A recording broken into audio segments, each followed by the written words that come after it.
I installed 3 different floors in our home 10 years ago now, and honestly, I've regretted them for years. So if you're worried about spending thousands on your flooring and it becomes a nightmare to maintain or just visually doesn't suit your home, then let me share my experience of these 3 floors so you can avoid some annoying flooring mistakes as you make your choices. And by the way, at the end of this video, I want to reveal the flooring that I'm fitting in clients' homes, and we're choosing them because they're so maintenance friendly and look stunning. Plus, I want to show you the type of door threshold that you need to consider. I know it's a bit niche, but we aren't spending enough time thinking about door thresholds, and it's causing loads of homes to make last-minute decisions that could have been done better.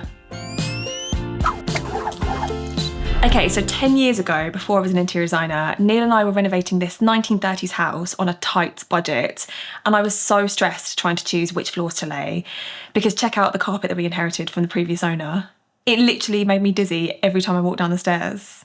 I mean, any flooring would have been better than that carpet, but I felt the pressure. I didn't want to waste thousands on flooring that was going to be hard to look after, or something that I grew really tired of looking at every day. So I researched our options heavily, and top of our list, the floors needed to be affordable. We were doing this renovation on a budget and I couldn't afford high-end solutions. And next on the list was practicality. I was okay with regular hoovering and occasional maintenance like carpet cleaning. We don't have children or pets, so we have a bit more flexibility in terms of durability. But I didn't want floors that would split, crack, chip, or look awful in a few years' time. And then last on my list was they had to last at least 10 years.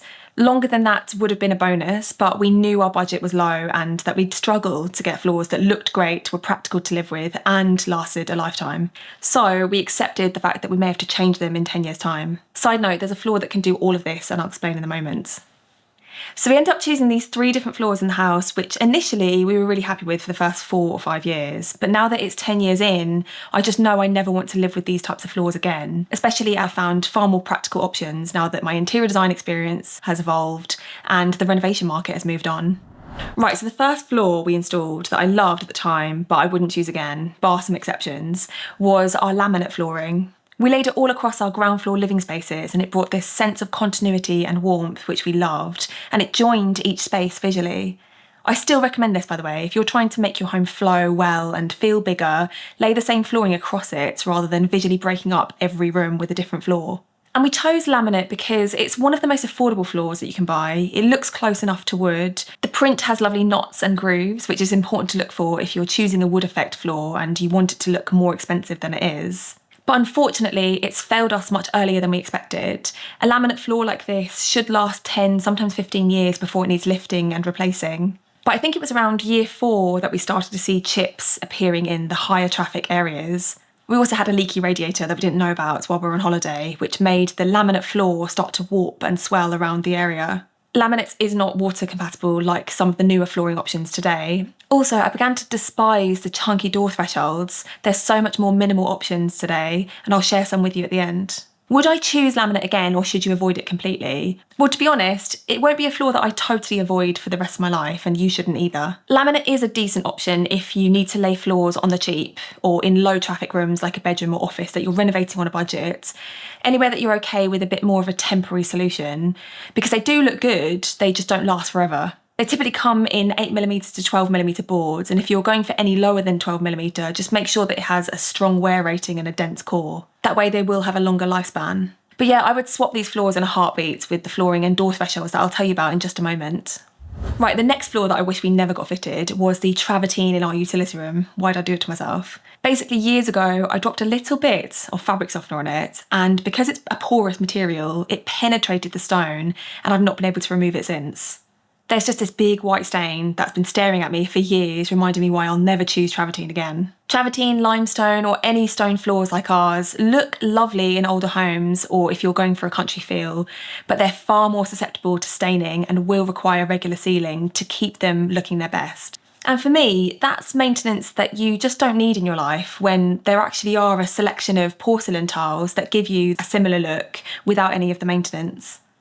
By the way, if you haven't got access to my little black book of flooring choices, I've listed all the floors and suppliers I recommend to clients, and it includes stone effect porcelain tiles, as well as carpet options, laminate options, tiles, LVT, engineered wood, and so much more, to ensure that you're getting excellent quality in every room. It's got UK and USA suppliers as well, and I've popped a QR code on screen so you can download it, or there's a link left in the description. Then there's our master bedroom floor. We fitted this in the early days of me training as an interior designer, so I had a bit more experience than the previous 2 floors that I'd chosen. And to be honest, the floor itself we've been pretty happy with. It's the installation that I would never allow to happen again, so let me pass that wisdom on to you. Basically, the anatomy of this floor makes it thicker than most, right? It's made up of layers. You've got a real wood veneer on the top layer, then a layer of plywood or high-density fiberboard through its core. And that thickness is something that you need to plan for if you're going for engineered wood. Because when we installed this floor, we had to lay a subfloor, then this floor on top, and given the rest of the rooms were already finished in the hallway and the other rooms upstairs, it meant that the flooring height of this room sat higher than the adjoining spaces. There's a little bit of a step up as you enter the room, which might be negligible to most people, but my OCD and perfectionism never forgets. Another point to consider is the finish of the engineered wood that you're choosing. Nowadays, you can avoid the orangey look by choosing a pre-finished engineered oak described as raw oak or invisible oak or natural matte lacquer, rather than something like golden oak or natural oiled oak. Studying interior design teaches you so much, but learning environments actually emit a surprising amount of knowledge that only real-world experience taught me, and this is definitely one of those design details that I had to learn the hard way. So although I love this floor, it's the installation that I don't love, and that's why its low level made me regret it ever since. By the way, if this video is helping you weigh up your flooring options, definitely consider subscribing for more support. I have loads of videos to help you choose the right paint colours, plan your layouts, and so much more.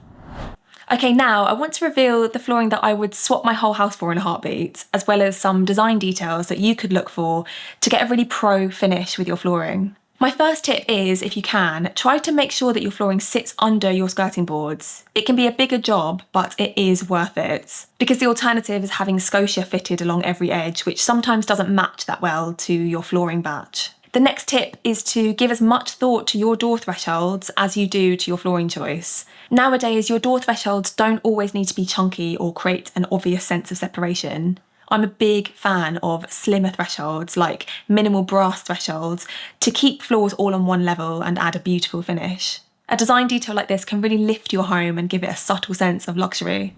And finally, I would consider an LVT floor, because if I had my time again, this is where I would focus my search if I wanted a floor that is easy to maintain, works in every room because it's compatible with water, it's super durable and chip resistant, and comes in an amazing array of looks and finishes that are really realistic. They're not perfect floors, you know, it can emit VOCs when it's first installed. So always make sure that you're buying from reputable suppliers who meet strict European indoor air quality standards with low VOCs across their ranges. There are some fabulous quality floors that I want to show you for every room in your home, and I've left a link to download my little black book below. It's literally my shopping list with my design notes for you to consider. And watch this video next if you're looking for colour scheme ideas that will pair well with your flooring. These are the 5 paint colours I recommend that are timeless and stylish. You'll love them. Thank you so much for listening to my flooring regrets, guys. I hope you've learned something, and if you have, please do like this video and subscribe. And let me know in the comments, what experiences have you had with your flooring in the past, good and bad? Let's all learn from each other. Alright, I'll see you in the next one. Bye guys!